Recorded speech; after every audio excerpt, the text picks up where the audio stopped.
27% OBC आरक्षण पर supreme court का बड़ा फैसला। सुप्रीम कोर्ट ने वापस जबलपुर हाई कोर्ट ट्रांसफर किया मामला।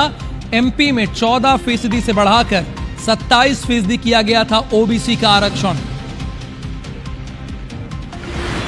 मध्य प्रदेश में बजट के विरोध में महिला कांग्रेस का प्रदर्शन। वित्त मंत्री के घर के बाहर महिला कांग्रेस ने की नारेबाजी। जनता से जुड़े मुद्दों की अनदेखी का आरोप। उज्जैन के महाकाल मंदिर क्षेत्र में युवक से मारपीट। पहचान को लेकर विवाद। हिरासत में युवक, जांच में जुटी है पुलिस।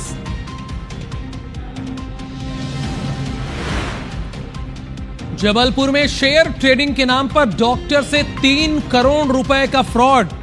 बड़े मुनाफे का झांसा देकर बनाया शिकार। हिरासत में एक संदेही। बैतूल के सनवागा गांव में ट्रिपल मर्डर। मां, पिता और छोटे भाई की हत्या। पुलिस कस्टडी में आरोपी युवक।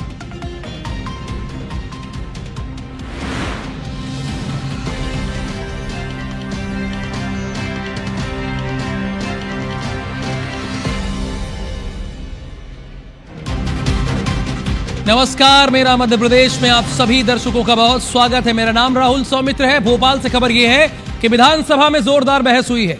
कैलाश विजयवर्गीय और नेता प्रतिपक्ष के बीच तीखी बहस हो गई है। यानी एक तरफ कैलाश विजयवर्गीय और दूसरी तरफ उमंग सिंगार। सीएम ने कैलाश विजयवर्गीय के बयान के लिए माफी मांगी। सीएम डॉक्टर मोहन यादव ने कैलाश विजयवर्गीय ने जो बयान दिया उसके लिए सार्वजनिक तौर पर माफी मांगी। आज दुर्भाग्य से असहज स्थिति बन गई। ये कौन कह रहा है?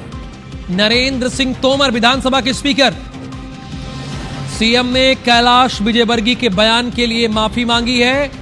आज दुर्भाग्य से असहज स्थिति बन गई है। नरेंद्र सिंह तोमर विधानसभा के स्पीकर कह रहे हैं और विधानसभा में जोरदार बहस देखने को मिली। एक तरफ कैलाश विजयवर्गीय सरकार के मंत्री, दूसरी तरफ नेता प्रतिपक्ष उमंग सिंगार।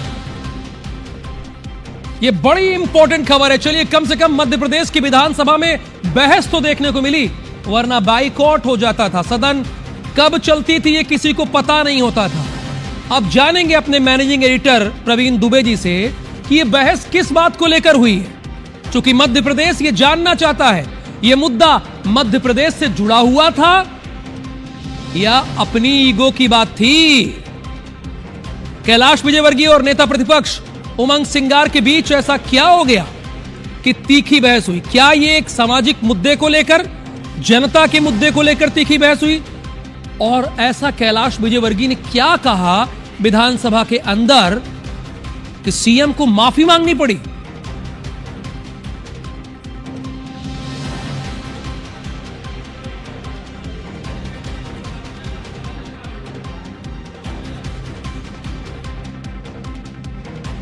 ये जानकारी लेंगे। सीएम ने कैलाश विजयवर्गीय के बयान के लिए माफी मांगी है और नरेंद्र सिंह तोमर विधानसभा के स्पीकर कह रहे हैं कि आज दुर्भाग्य से असहज स्थिति बन गई।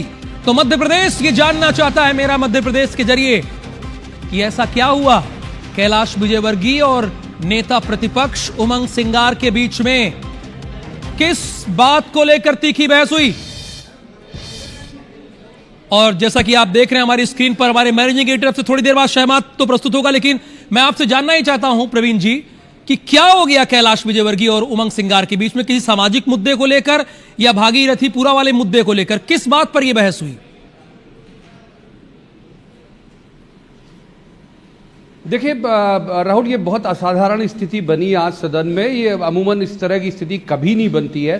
भागीरथपुरा वाले मसले को लेकर सुबह तो जरूर वो आक्रामक था विपक्ष, लेकिन राज्यपाल के अभिभाषण पर चर्चा के दौरान सिंगरौली का जिक्र आया कि बहुत सारे पेड़ कटे हैं और इस तरह से उन्होंने बोलना शुरू किया। मसला बिल्कुल भी नगरीय प्रशासन से जुड़ा हुआ नहीं था, लेकिन पता नहीं क्यों कैलाश जी को बहुत तेज गुस्सा आया और उन्होंने बोल दिया कि भाई तुम्हारी औकात क्या है। जवाब में नेता प्रतिपक्ष ने भी बोल दिया कि फिर आपकी औकात क्या है। हालांकि बाद में मुख्यमंत्री डॉक्टर मोहन यादव ने बड़ा दिल दिखाते हुए कैलाश जी की तरफ से भी माफ़ी मांगी और फिर कैलाश जी ने भी माफ़ी मांगते हुए कहा कि मेरा बड़ा सुदीर्घ संसदीय अनुभव है और मुझे अफसोस है कि मैंने ऐसा किया।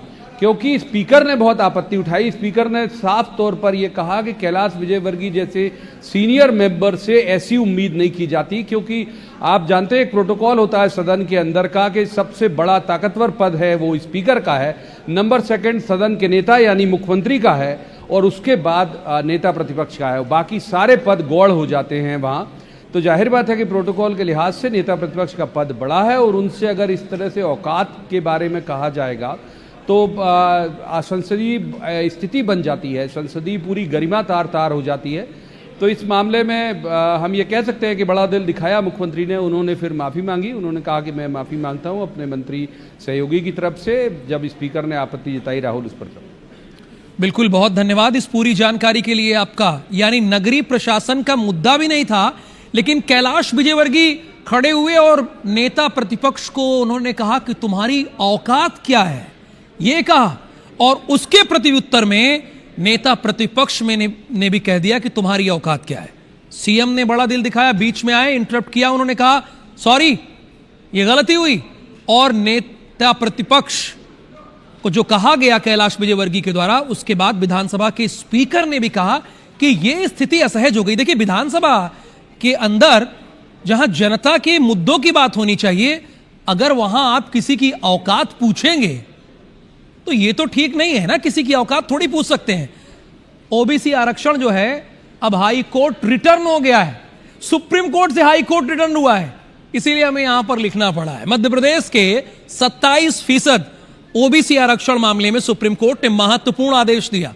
लंबे कानूनी विवाद के बाद सुप्रीम कोर्ट ने इस मामले को मध्य प्रदेश हाई कोर्ट वापस भेज दिया। अब मध्य प्रदेश की जनता के मन में चल रहा है अब होगा क्या। सुप्रीम कोर्ट से हम उम्मीद लगाए बैठे थे, लेकिन सुप्रीम कोर्ट तो ऑलरेडी हाई कोर्ट भेज दिया। सुप्रीम कोर्ट ने कहा कि अंतिम फैसला अब मध्य प्रदेश हाई कोर्ट ही करेगा। बड़ी बात है। फिलहाल मध्य प्रदेश में 13% ओबीसी आरक्षण पर हाई कोर्ट की पुरानी अंतरिम रोक जारी रहेगी। इस फैसले के बाद मध्य प्रदेश में ओबीसी आरक्षण को लेकर चल रही सियासी हलचल अब तेज हो चुकी है। मध्य प्रदेश विधानसभा में विपक्ष के हंगामे और ओबीसी मामले को लेकर सीएम डॉक्टर मोहन यादव ने कांग्रेस को आड़े हाथे लिया। उन्होंने कहा कांग्रेस हमेशा झूठ बोलो आगे बढ़ो के भाव से चलती है। क्या चलती है कांग्रेस? झूठ बोलो आगे बढ़ो। कौन कह रहा है? बताता हूं मैं आपको। कांग्रेस सामाजिक विद्वेष फैलाने और हर वर्ग को लड़ाने की बात करती है। नकारात्मकता की राजनीति के कारण कांग्रेस देश भर में पतन की ओर जा रही है, ऐसा सीएम ने कहा है। कांग्रेस तो हमेशा झूठ बोलो आगे बढ़ो इसी भाव से चलती है, और कांग्रेस के झूठ को जनता जानती है। इसलिए चुनाव में आकर के कांग्रेस को इसकी मुंह की खाना। कांग्रेस ने 1971 में गरीबी हटाने की बात करी, गरीबी हटी नहीं। कांग्रेस लगातार बेवकूफ़ बनाती गई। कांग्रेस ने ओबीसी की जनगणना का बंद करने का आरोप भी कांग्रेस के माथे पे। कांग्रेस सामाजिक विद्वेष फैलाने का काम करती है। हर एक वर्गों से, एक ऊंचे वर्ग नीचे वर्ग तमाम लड़ाने की बात करती है। कांग्रेस का काम मैदान में कम, हंगामे में ज़्यादा है। इसलिए कांग्रेस लगातार नकारात्मकता की राजनीति के कारण से देश भर में पतन की तरफ जा रही है। मैं उम्मीद करता हूं कांग्रेस इससे सबक लेगी। मध्य प्रदेश विधानसभा के बजट सत्र का गुरुवार को जो चौथा दिन रहा, इसमें हंगामा देखने को मिला। सदन की कार्यवाही शुरू होने से पहले कांग्रेस विधायकों ने सदन के बाहर थाली बजाकर विरोध किया और बजट को आम जनता के लिए निराशाजनक बताते हुए इसे ख्याली पुलाव बताया। कहा कि यह बजट तो ख्याली पुलाव वाला है। वहीं बजट के विरोध में महिला कांग्रेस ने प्रदर्शन किया। वित्त मंत्री के घर के बाहर महिला कांग्रेस ने प्रदर्शन किया। महंगाई और आम परिवारों से जुड़े मुद्दों की अनदेखी का आरोप लगाया गया। महिलाओं ने खाली थाली और खाली गैस सिलेंडर लेकर प्रदर्शन किया।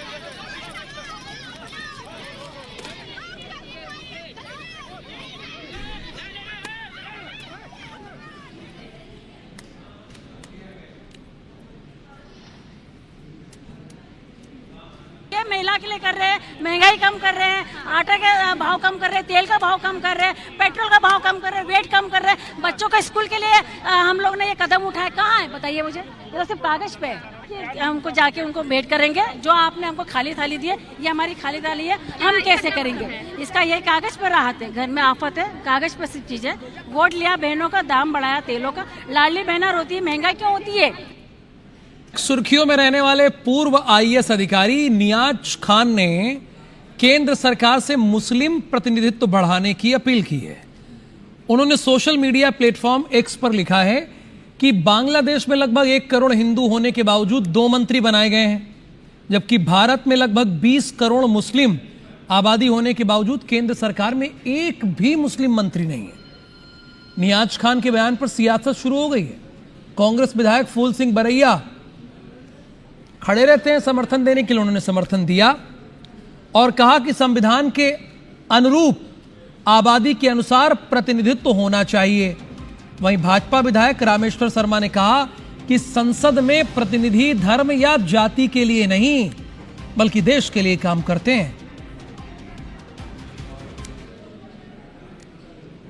मांग है वो जायज है, यहाँ भी बनाना चाहिए, लेकिन नहीं बना रहे हैं तो गवर्नमेंट का अपना एक निजी मामला है और उसमें तो मांग कर सकते हैं, कोई जबरदस्ती तो हो नहीं सकती, लेकिन एक अधिकार बनता है कि इतने विधायक इतने एमपी के ऊपर एक मिनिस्टर होता है, उस लहजे से उन्होंने कह दिया है। कहीं भी मुसलमानों के साथ कोई भेदभाव नहीं करते कि भारत ने तो राष्ट्रपति भी मुसलमान को बनाया है, भारत में तो 6-6 बार मंत्री भी, शिक्षा मंत्री मुसलमान बने, उपराष्ट्रपति भी मुसलमान बना है, कई प्रदेशों के मुख्यमंत्री भी मुसलमान बने।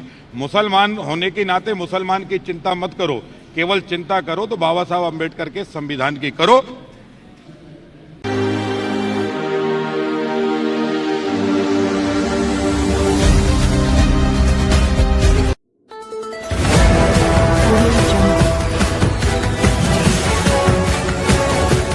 MP लाइव टीवी आपको रखे अपडेट, सच जो हम आपको बताएंगे। ऐसी ही तमाम खबरों से अपडेट रहने के लिए MP live TV news channel को सब्सक्राइब करना ना भूले।